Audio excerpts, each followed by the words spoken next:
Assalamualaikum warahmatullahi wabarakatuh. Halo pemirsa dimanapun kalian berada, salam sejahtera untuk kita semua. Semoga kita semua dalam keadaan sehat dan tetap dalam lindungannya. Kali ini saya akan membawakan cerita inspiratif dan menarik yang sayang untuk dilewatkan. Semoga kisah ini bisa memberikan manfaat dan pelajaran untuk kita semua.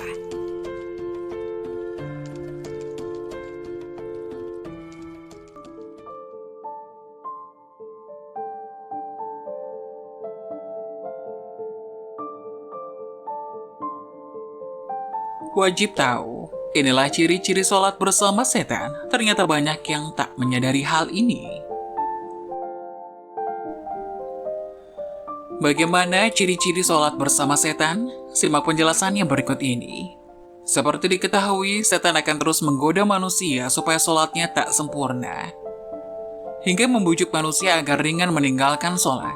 Karena itu Rasulullah SAW bersabda, jika panggilan sholat atau azan dikumandangkan, maka setan akan lari sambil mengeluarkan kentut hingga ia tidak mendengar suara azan.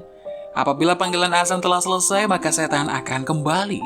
Dan bila iqamat dikumandangkan, setan kembali berlari. Dan jika iqamat telah selesai dikumandangkan, dia kembali lagi, lalu menyelinap masuk ke dalam hati seseorang seraya berkata, "Ingatlah ini dan itu." Dan terus saja dia melakukan godaan ini hingga seseorang tidak menyadari berapa rakaat yang sudah dia laksanakan dalam sholatnya. Hadis riwayat Bukhari. Padahal sholat adalah ibadah yang paling utama dan yang pertama kali dihisab. Tentunya setan tidak akan mudah membiarkan manusia menyembah Tuhannya. Setan akan terus menempel bersama orang yang sholat agar sholatnya tidak khusyuk. Ada orang-orang yang sholat bersama setan. Mereka adalah sebagai berikut. 1. Orang yang was-was dalam niat.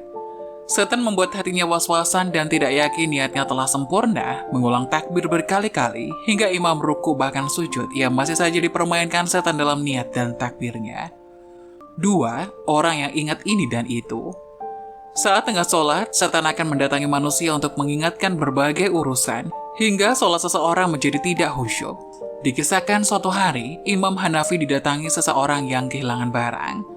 Ia lupa menaruh barangnya. Oleh Imam Hanafi, orang itu dianjurkan untuk sholat sepanjang malam, hingga menemukan barang yang dicari.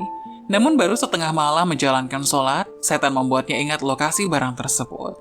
Ketika ditanya mengenai hal itu, Imam Hanafi menerangkan bahwa setan tidak akan senang apabila seseorang hamba khusyuk dalam sholatnya, sehingga setan akan membuatnya mengingat apa yang ia lupakan saat sholat. 3. Orang yang merasa ragu buang angin. Perasaan ragu buang angin atau tidak adalah sebuah gangguan yang setan hembuskan untuk mengacaukan sholat seseorang. Rasulullah SAW bersabda, jika salah seorang di antara kalian merasakan hal itu, maka janganlah membatalkan sholatnya hingga dia mendengar suaranya atau mencium baunya tanpa ragu. Hadis riwayat Ahmad. 4. Orang yang tidak fokus pada sholatnya. Setan akan membuat seseorang yang sedang sholat menjadi tidak fokus dengan mencuri perhatian, menjadikan orang yang sedang sholat menengok ke sana kemari, membaca tulisan di depannya, atau teralihkan oleh dering telepon genggamnya.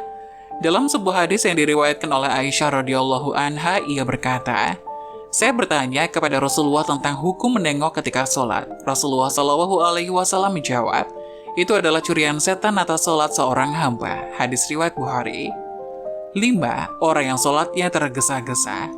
Sholat dengan tergesa-gesa sehingga sholatnya tidak tumak-ninah, Rasulullah sangat melarang hal tersebut. Dalam sebuah hadis, Rasulullah bersabda, sejahat-jahat pencuri adalah yang mencuri dari sholatnya. Para sahabat bertanya, wahai Rasulullah, bagaimana mencuri dari sholat?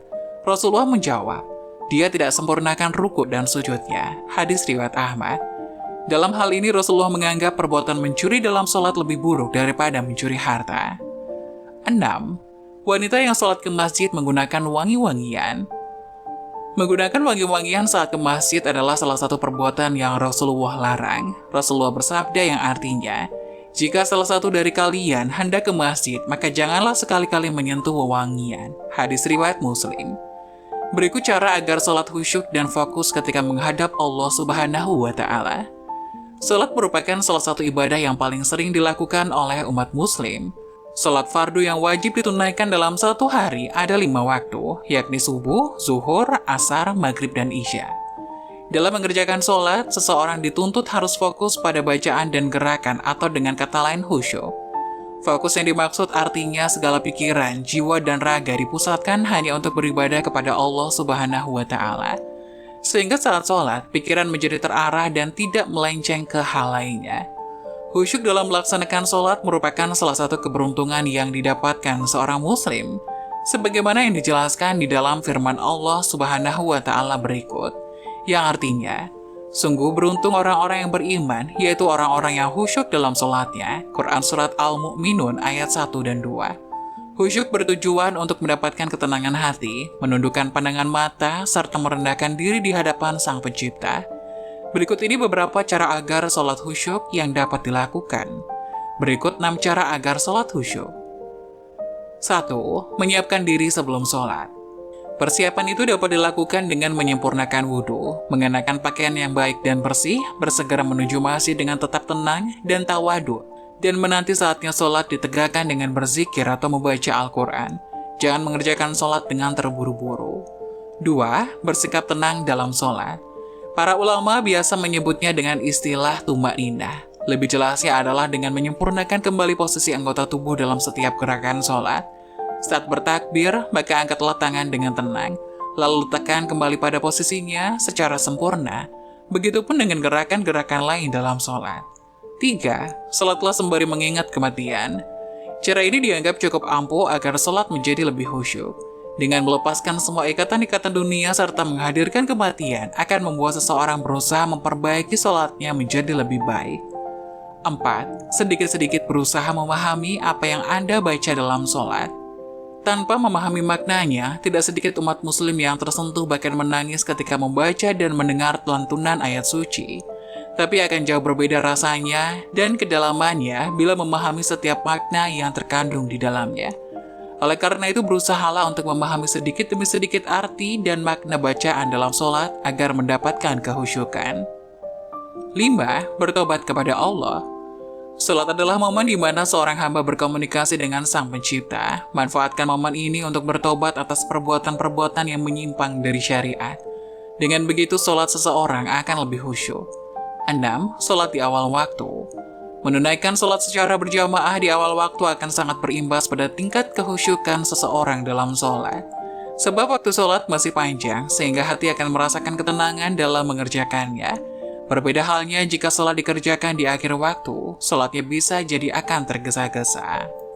Semoga penjelasan tadi dapat memberikan hikmah dan manfaat untuk menonton semuanya.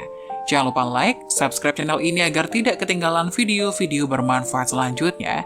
Sekian dari kami, terima kasih. Wassalamualaikum warahmatullahi wabarakatuh.